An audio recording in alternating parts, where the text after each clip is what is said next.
Welcome back, wealthies. If you're new here, this is All the Wealth, our wealth building channel. I'm Mical, Jeanlys-White, the founder and CEO of Wealth More. Wealth is for us all. Building wealth is better together. Today, we are talking about single women. Yes, all the ladies, and what it takes to build wealth as a single woman. And with me today is Desiree Fisher, our very own certified financial planner. Welcome to All the Wealth, Desiree. Let's get at it. All my single ladies. Yes. And might we say, I feel like that woo energy, we're carrying it from last week because we were at none other than New York City at Times Square, celebrating our love from the NASDAQ. And I'll go ahead and put a picture in this video of our team and our big Wealth More sign in bright lights taking over Times Square.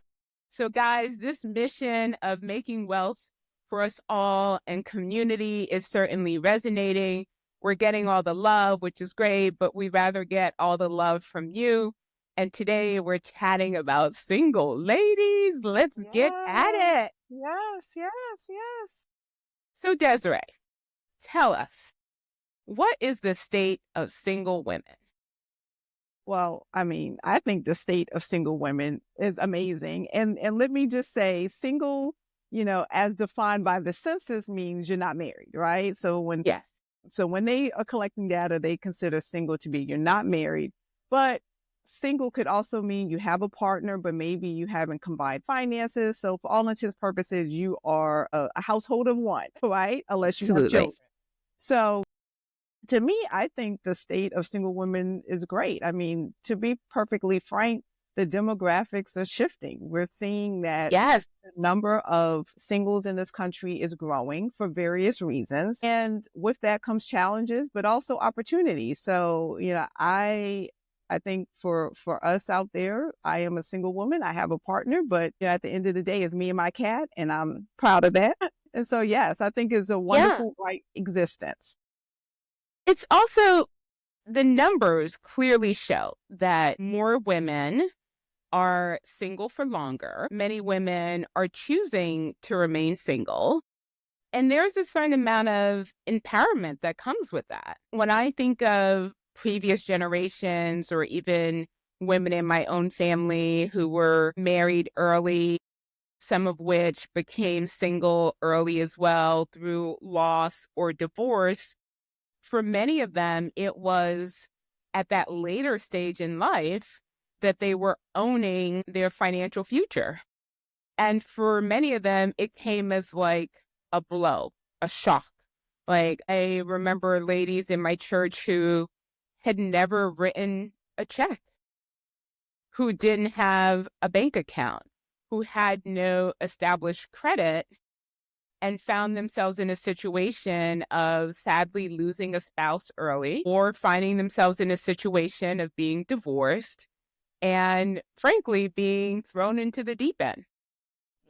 It's really important, whether your circumstances changes, in life, is to really be able to have yourself, your finances solidified, right? So you need to have your money situated so that whether or not you end up becoming two instead of one, you still know that you have a solid foundation. So in those instances, you have people who maybe were dependent upon their husband, their partner, to be the financial keeper. And that could mean they were the ones responsible for paying the bills. They were the ones responsible for making sure things were in place.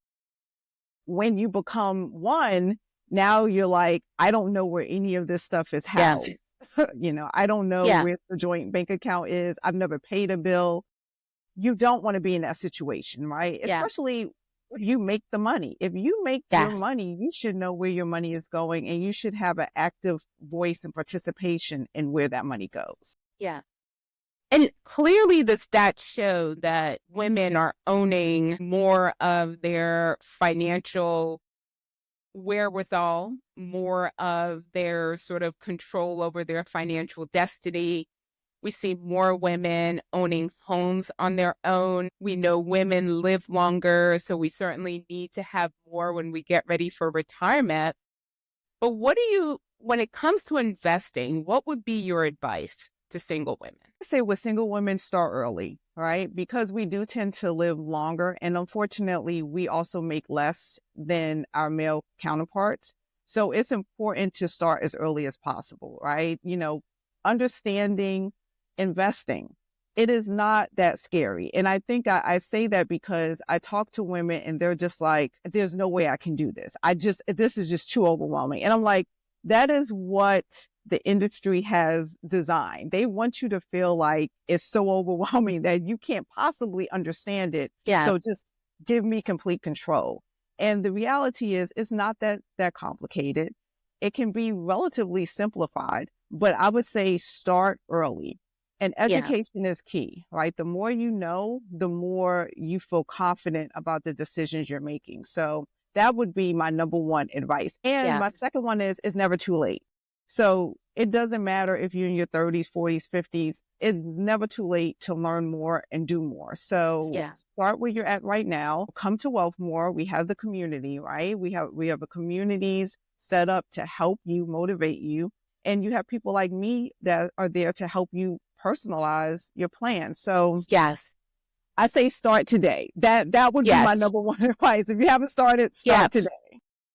And I'm so glad that we're getting granular with folks about what it means to start, because I know we say just get started, but I think sometimes people are like, but how? Right. What do I do? Right. Like, what And does that mean? what does that mean? Right. Like, I feel the same way when I'm starting something new and I'm like, but where do I go? So I want to give people like super practical information, right? Obviously, you guys should have a budget out there. You should be budgeting. Some of you may be spreadsheet folks, keeping track. Some of you may be using an app. Some of you might have sort of like a mental model of sort of, here's how much. Budgeting is key. We need to know where our money is going, and we need to be intentional about savings and investing. So that's step one. And then step two is download the Wealthmore app, schedule 101 with Desiree, so that you can start to get informed. Yeah. I mean, that to me is number one, is always knowing where your money is going.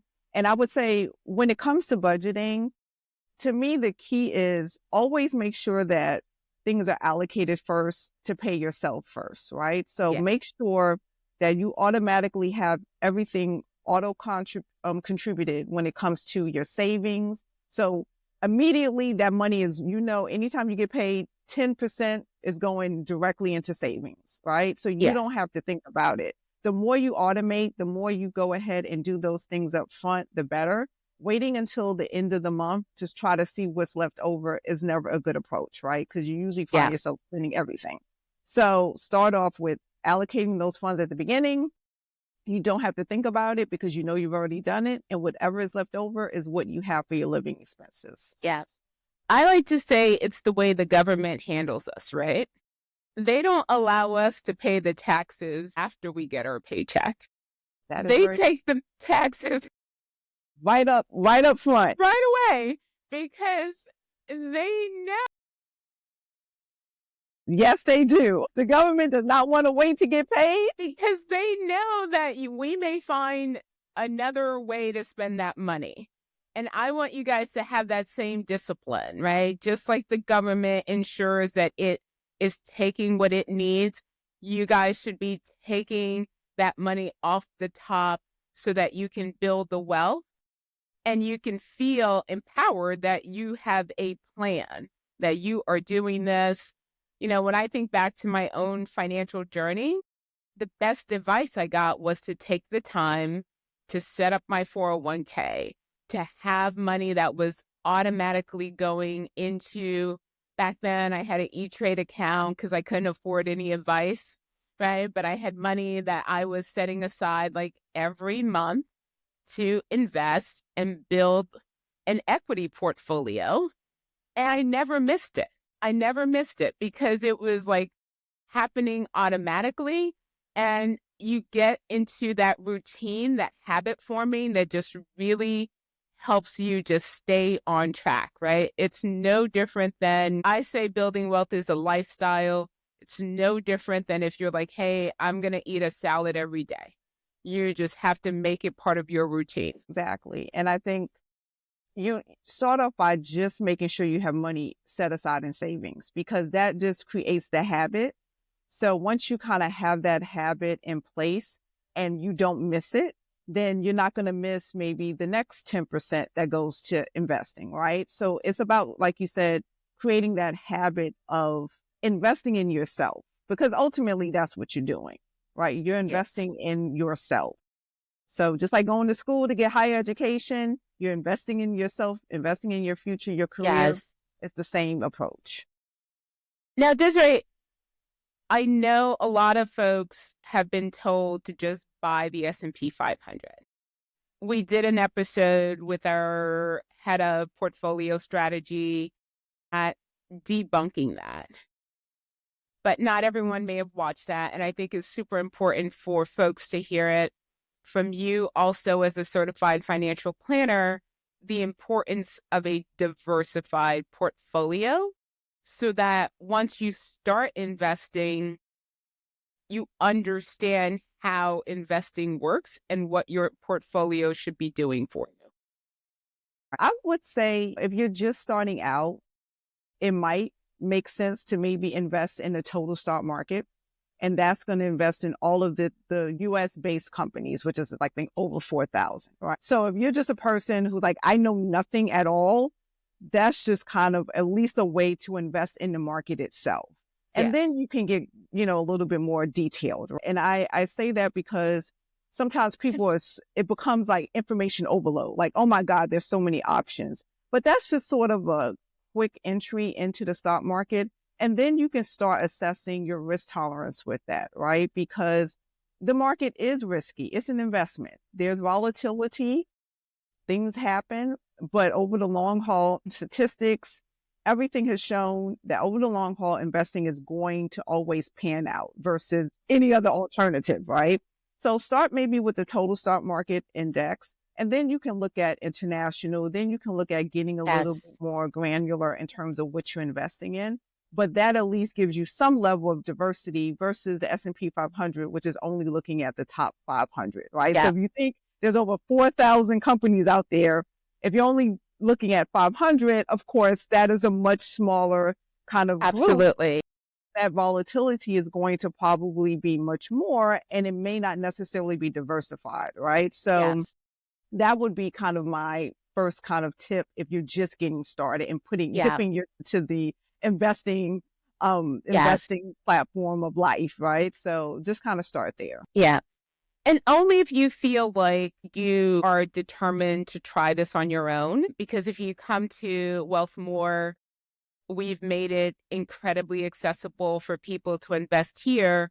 We have 4 different managed portfolios that have been diversified, that take into consideration these 4,000 different equities, both domestic and global, and ensures that you're not heavily weighted in one sector so that if something goes poorly in a sector, you are not seeing outsized drop in your portfolio. Yeah, so that is one of the benefits of Wealthmore, which the ability to invest with not necessarily needing to put a whole lot of money and having a team who this is what they specialize in doing, which is creating these diversified portfolios. Of course, it takes away you needing to figure it out, right? So Yeah. definitely that is a really good point of entry for people who have never invested. They're a little scared. That's just a good way to get started. Yeah. Now, when you open an investing account, particularly if you have a 401k, even your bank accounts, I do think it's super important for folks to think about the beneficiaries and estate planning as a single person. I certainly remember being a bit like lost as to who should I put on the forms? Who should have my information in the event that something were to happen? Desiree, what do you recommend? Yes, estate planning for single people is incredibly important, right? Because if you don't have that spouse, then who was going to step in? And is not, I think oftentimes people think of estate planning of when I die, but it's also while you're living, right? Who's going to step in and make financial decisions for you if you can't? Who's going to make healthcare decisions and health-related decisions for you if you can't? So for single people, I would say figure out who is the person in your life who is the most responsible, because that is actually a responsibility if they have to step in. That means they're having to manage your life. So think of, it can be family, it could be friends. It can be whomever you feel is going to be the person to act in your best interest. But it's incredibly important that you do that today. Do not delay when it comes to that. Absolutely. Because anything can happen. And then you're left at the mercy of whomever is there. It could be the doctor who's making decisions for you. It can be no one making decisions for you, which is even worse, right? Worse. Like you can have bills that are just not being paid. You can have your whole financial life impeded because you haven't made that decision. Yeah. So singles across the board, I always say, we are responsible for ourselves. We have to do what we need to do that is necessary to protect ourselves. So always be proactive. Always be proactive. Could go into the how of that, because sometimes people are like, okay, but what do I do? And that's important, right? And also separating the emotions from. I remember going through that whole like estate planning, and it's an emotional process to, you're saying, should this happen? And then you're also assessing your friends and family in terms of, I love you, but maybe you shouldn't be the one managing my money. Exactly. It is an emotional process, right? And I get that. I would say start off very simply with naming beneficiaries. So understanding that whomever is named as your beneficiary for like your 401k, whoever is named as your beneficiary for insurance purposes, that is going to supersede what you put in your will, which a lot of people don't realize. There's been so many documented issues where people were like, well, I named this person in my will. That's great. But on your 401k was someone else. And that often happens when people are divorced, right? Like maybe when you were married, it was your spouse who was named as your beneficiary. Now you guys are divorced and yet they're still named. And if something happens to you, the money is going to them. So you always want to make sure everything aligns with what your wishes are. Immediately, you can change your beneficiary for 401ks, for any brokerage accounts you have, insurance. It's fairly simple to do that. And you can change it whenever. So you can always put someone down now and also a contingent beneficiary, which means a backup person or persons. You can always do that and change it at any point in time. Yeah. The same thing with an estate plan. It's not set in stone. It Yeah. can't be changed and modified as life changes, but not having anything is much more of a danger than I put someone down or I put it together and now I want to change it. It's much easier to change it. So. And Desiree, you are so right about this. I know people personally who beneficiary documents were not updated, some of which were on the positive receiving end of those documents not being updated by, an ex-husband who never updated the documents, remarried, Right. never updated. So no, and it is legally binding, guys. There's no like, I'm going to take you to court and show that we were married. And there was even a story that made the headlines last year. A guy passed on his beneficiary, and this was $1 million+ in a 401k, was a ex-girlfriend of 30 years before. Yeah. He had never updated the documents, and everything in that K went to the ex-girlfriend, even though he's married and had 2 adult children and probably some grandchildren as well. But it's super important to understand the difference between those beneficiaries and the will. And I think when I realized that, that was shocking to me, because I was like, shouldn't the will be the final document? But guys, that is not the case. No, that is a contract, just like the insurance. It's a contract between that entity and that person, whomever they name in those documents is who they're going to cut the check to. So they're not going to get into the, oh, well, I was married 30 years ago. That person, you already passed. Like at Yes. that point, it is what it is. And so, and the companies are going to say, this is what we have on file. They're Yes. not going to get in the middle of some kind of squabble. They're going to cut a check to the To person the who person. named, and they're going to go on about their business. Yes. This And happens. Desiree, is that the same with bank accounts as well? Yes. Yes. Yeah. So you need to, whomever you decide to add is going to be the person who has access to your bank account. So you want to think about it as if something happens to me, how can people be able to function in terms of paying my bills, right? So that's where you get Yeah. into when you're living in, let's just say you're incapacitated, then you have something called a durable power of attorney. That means that person can step in and act as you, right? In every single way. Now, once you pass, you also have to think about, like, how are people going to handle my estate? How are they going to Yes. bury me? The funerals, even if you're getting cremated, it is not cheap. Yes. So how is that going to happen? How is that going to play out? Yeah. Now, when I think of this as well, and guys, these things, like, even if you are temporarily, have an issue and need someone to step in, could be a temporary medical issue. I know for years I had no beneficiaries on my bank account. I didn't even realize, I don't remember being presented a form. Maybe it was at the time when I opened the account. But guys, so many of us are online opening accounts within a matter of minutes. We are bouncing around jobs. You were here for a few years, there for a few years. And many of us have like 4 or 5 different like employee 401ks out there or lingering pensions. And I know this stuff is tedious, but it's important.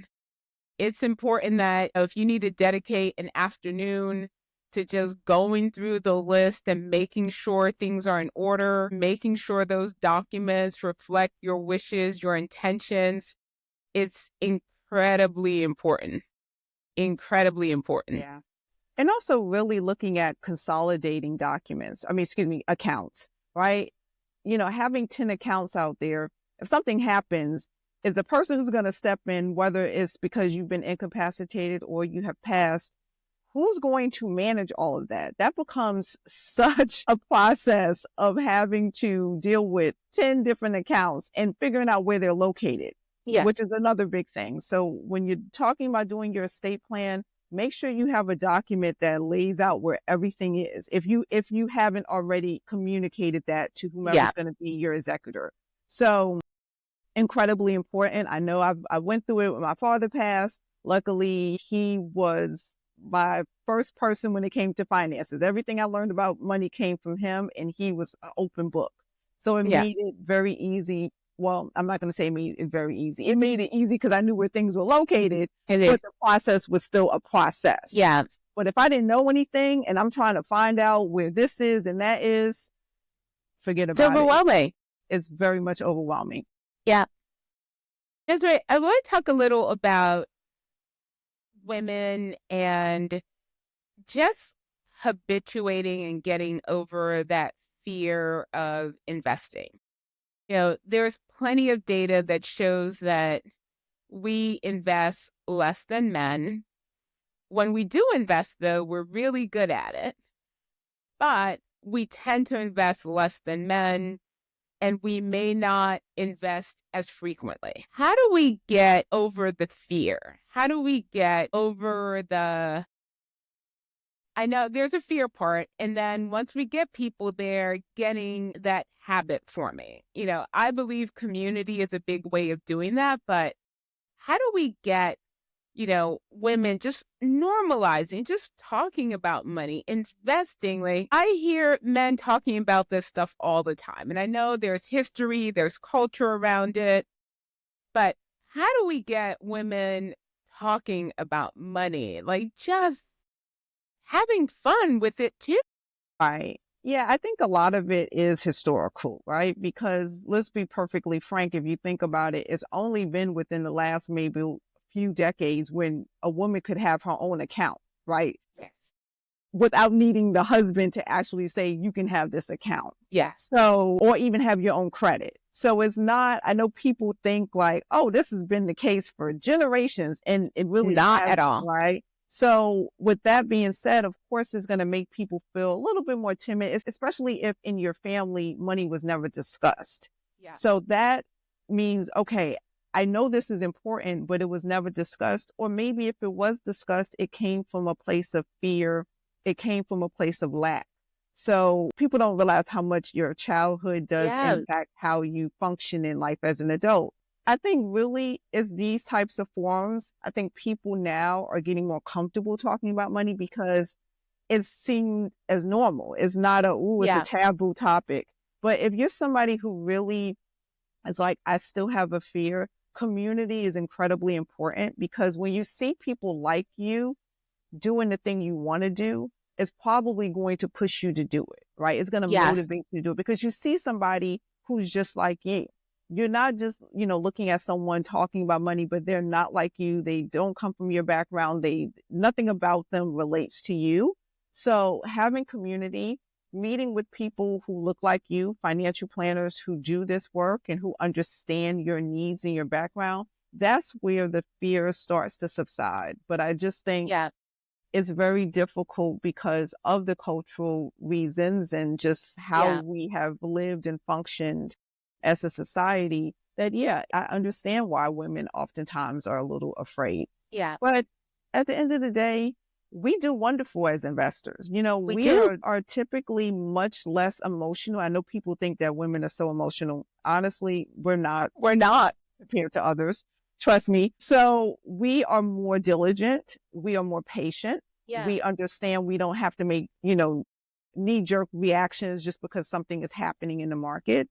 So we really do well. So it's just a matter of getting comfortable. Yeah. And you don't have to jump off the deep end, right? Start small. It's okay. Start small, get comfortable, and then build up. Then add. Yeah. And it's so important that people just, trust yourself. Trust yourself to be part of this, right? Trust yourself and believe that this whole business of wealth is for you too, right? Like, I'm a first generation American. I had no idea about the stock market. I took a summer internship and learned everything, learned so much. And that started my journey. And then I started surrounding myself with other people that were investing in the stock market. And that also builds your confidence. And it's certainly now people come to me and allow me to manage their money, of course. But that confidence and sort of realizing that, one, you do have a seat here and you can get the expert advice that benefits the wealthy to help you build more wealth. The reality is 93% of the stock market is owned by the richest Americans because they understand the value of investing. And then they also understand the value of financial advice so that they can manage their estates, so that their money has clear beneficiaries, so that they can build generational wealth and leverage the tax code to their advantage. And we need to be doing the same thing. So be it when we are buying homes, when we are investing, when we are looking at things like our Ks or our retirement accounts like Roth IRAs, we want to be making those smart money moves so that we can build wealth and enjoy that financial security. It is astounding to me, but not surprising, that money is the number one stressor for Americans. Yeah. I mean, at the end of the day, trying to pay your bills is always going to be a stressor, right? Because you need to, of course, live, eat, function, pay your rent, pay your mortgage. Those things are incredibly important. And once again, when we don't talk about it, when we don't communicate things, when we don't have open dialogue, it leads people to feel like they're isolated, alone, trying to figure things out, right? It leads them to feel like I'm just trying to just make it work for myself, but I really don't know what I'm doing, or maybe I really need help, but I'm afraid to say anything. I'm afraid to open up. I'm afraid to talk about it. So, these types of things of us doing these, podcasts and talking about it and having a platform like Wealthmore, it normalizes money, and it normalizes it to where people know you don't have to be stressed about this. There is a light at the end of the Yeah. tunnel. You can get the help you need so that it doesn't impact. I mean, it starts to weigh in on people when it comes to even your mental and physical health, you Yeah. know. Desiree, I also want to talk about a dynamic that I feel single women probably take on more so than other people. That is the caregiving of aging parents. It's also I don't know what the right term is, but I feel like some of my single friends have been asked to do things like, hey, can we transfer mom and dad's house into your name?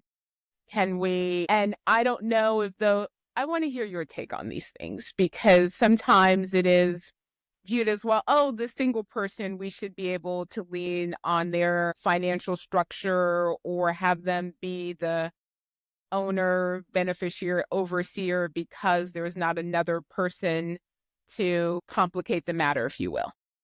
Right.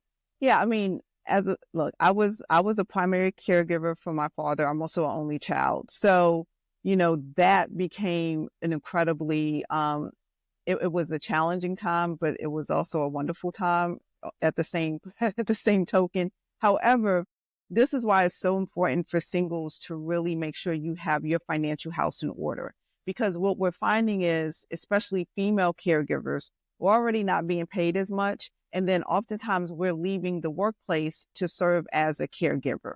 So if you're leaving the workplace for 10 years, that's 10 years that you're not putting money into your accounts to grow. That's 10 years you're not contributing to Social Security, which means what you end up getting is going to be significantly less. That's 10 years of you doing something that is important, but for you, it can lead you to end up being significantly behind and at a disadvantage. So you have to be realistic about what you can actually manage and take on. If you have a family, you have to put it out there with conversations. Just because I'm single, that doesn't mean I need that, or you should expect everything to fall on my lap. Yes. That is not fair. And that is not acceptable, right? Everybody pitch in when you're talking about an aging parent or parents or aging loved one. Everyone should play a part in a role, and it should never fall on one person. Yeah. Right? It just shouldn't. And that leads back to speaking up, being comfortable talking about money and saying from a monetary perspective, this is what I can do and this is what I can't do. Right? Yes. And when you talk about people wanting to put things in your name and so forth, you really have to think about the ramifications of that, because there are legal ramifications that could possibly be a detriment. So don't ever feel like you have to be put in a corner to do things just because, well, you're single and you don't have this or you don't have that. No, you still have a life. You still have responsibilities. So you have to be able to really convey that. Yeah. Desiree, can we talk about because I feel like I've heard enough of these situations where you've got aging parents, they want to be able to access certain benefits, but they need to show that they have less assets or less income. And sometimes their perceived solution is to, well, we're going to put the house in the single person's name. And then that single person realizes, boy, I now have a massive tax impact of that. So these are scenarios we hear. People come to us, or now this has negatively impacted their debt to income when they then go to buy a home, or they can no longer take advantage of first-time home buyer benefits. Like, can we unpack this one a little? Because I've heard this one a few too many times. Yeah. And let me just say, I am not an estate planning attorney. So definitely you want to talk to someone about these things. But when you talk about putting something in your name, and I understand people want to qualify for Medicaid, which is usually the reason why people decide that they want to move assets, is so that they can qualify for the state government plan to cover healthcare needs especially anything pertaining to, in-home assistance, right? Because Yeah. that's usually the thing that ends up taking up the most money, either someone coming into the home or your parents going into a nursing home, assisted living facility, and so forth. That is a tremendous expense. And if you can get the government to cover some of that, that is probably the road most people go down. Yeah. But you also have to look at, okay, now this asset is my asset, right? So Yes. it is now my responsibility. And so how does that impact, as you say, taxes, right? So now that this house is in my name, and I don't want to get too detailed, but I'm going to get a little Yes. bit detailed here. So Okay. anytime if your parents living, they have an asset and they decide to make you the beneficiary of that asset, upon their passing, you get what we call a step up in basis. And what that means is if they bought that house for $24,000 30 years ago, and today that house is worth $1 million, when they pass and you receive that house as an inheritance, you now have the basis of that house be $1 million. So if you turned around and sold that house on that day, you would essentially have no capital gains that you would have to pay. Because if it's $1 million that you're getting it as, and you sell it for $1 million, that means you can walk away with that $1 million and not necessarily have to pay capital gains. 24,000 that they bought it at, and now you sold it for $1 million, you now have to look at paying taxes on that difference. So if you move something into your name while they're living, you essentially assume their basis, which means you assume that $24,000 basis. Yes. So if you sell it later on, that is going to be the basis in terms of calculating You what got you it. pay in taxes. So that is very impactful. And I think sometimes people do it, and sometimes it's not, they just don't know, right? Because No. in their Yeah. mind, they're thinking, well, this makes a great solution. And sometimes it could possibly be the case. Every case is very different.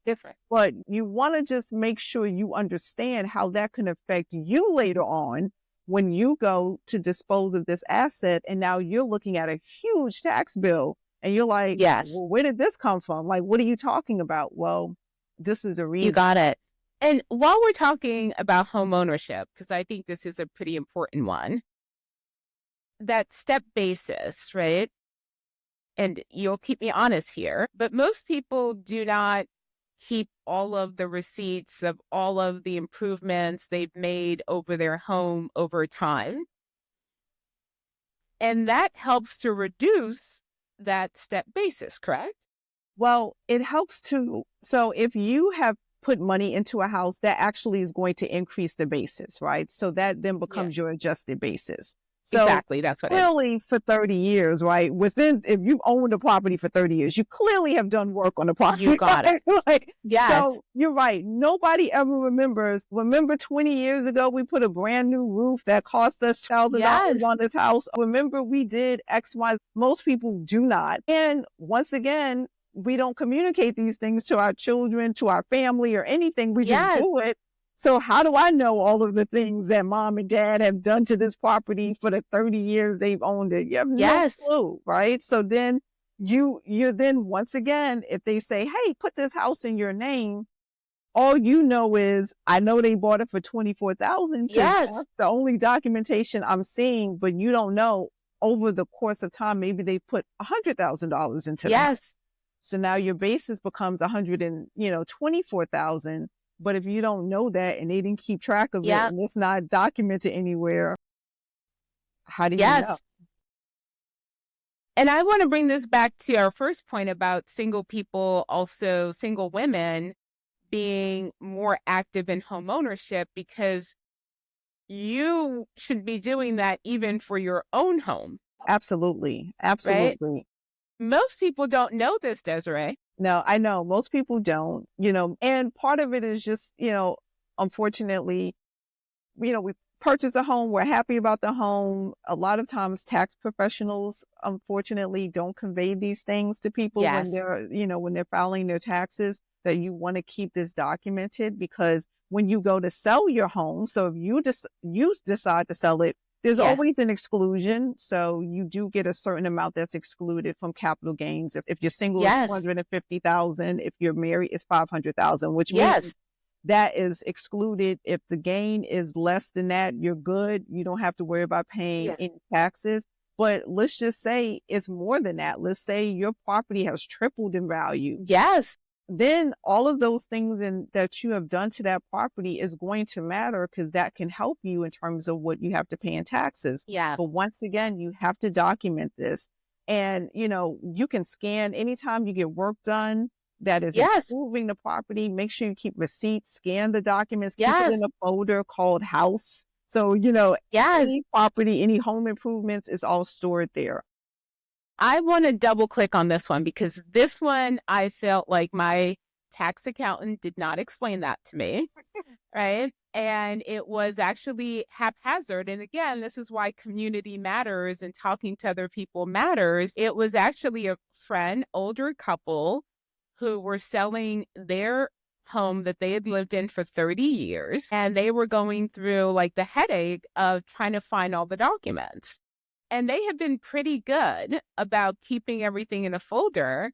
And I remember my friend saying to me, "You guys are keeping a folder, right?" And I was like,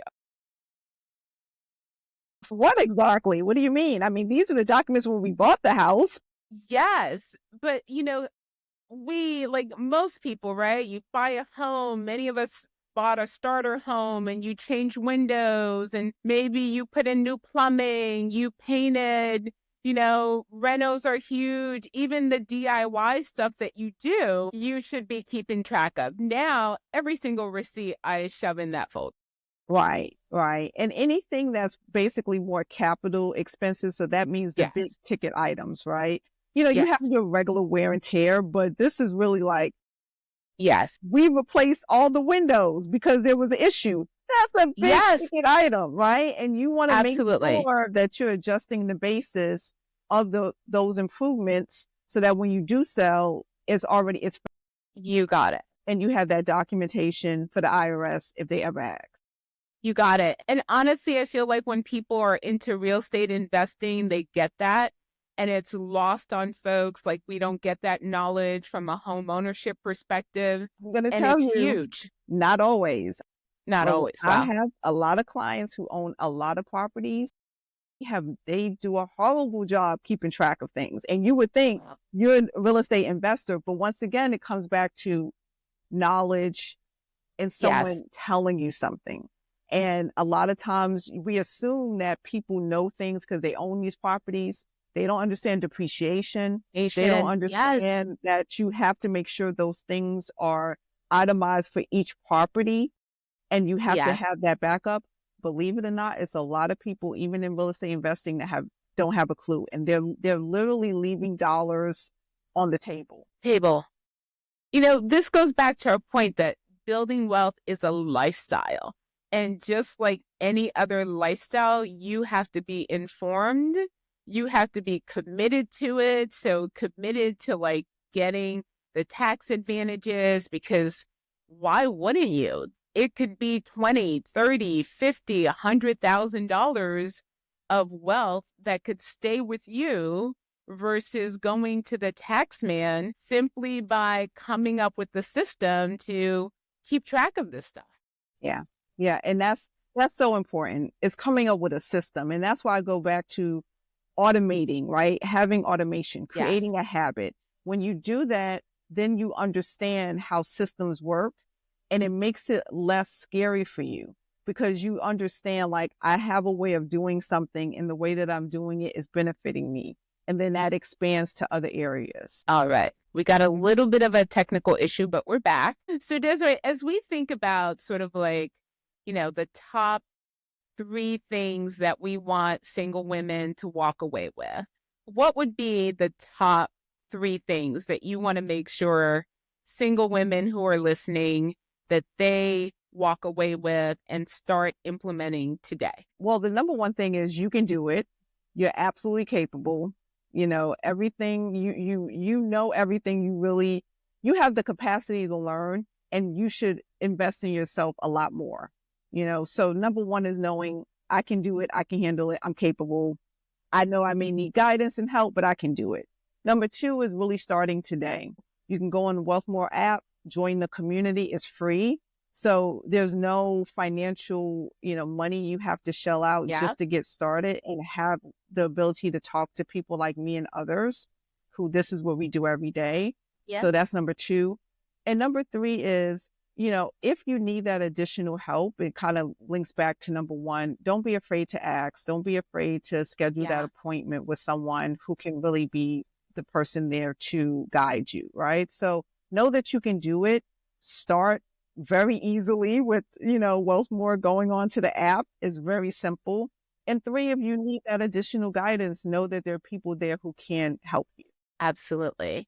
I couldn't be prouder of the launch of our community free because one, we strongly believe having a group of folks who are working on similar goals will help you get there. But we're also giving the knowledge, the insights away for free. So you can join Women Who Wealth, you can Right. join new investors, you can join, first generation wealth, retirement planning. And we are dropping the tips, insights from Desiree and our other wealth advisors right in the app so that you guys can get the insights. You can follow the communities, but you can also use our wealth plan tool, which gives you this simple visual of where you're doing well and where you might need to put a little more energy. And then when you're ready to invest, which might be today, you can join one of our plans that gives you direct access to Desiree. You can literally message her in the app.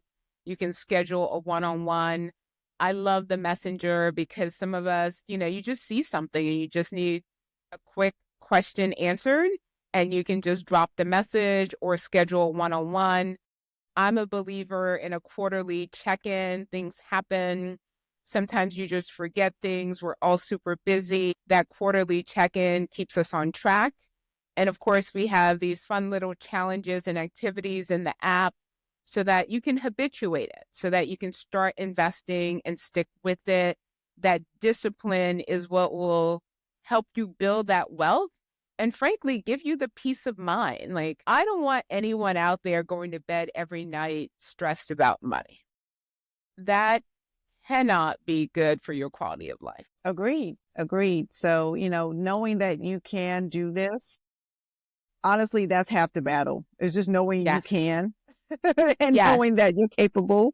And that's incredibly important for women, that we're capable, we got this, Yes. we're earning the money, we're spending the money. So we can Yes. definitely be saving and investing the money. Absolutely. Ladies, it was wonderful to talk about women, single women, building wealth. For more, subscribe to our channel, download the app, join the community. Building wealth is better together. See you next time. All the wealth. Yes, There you go.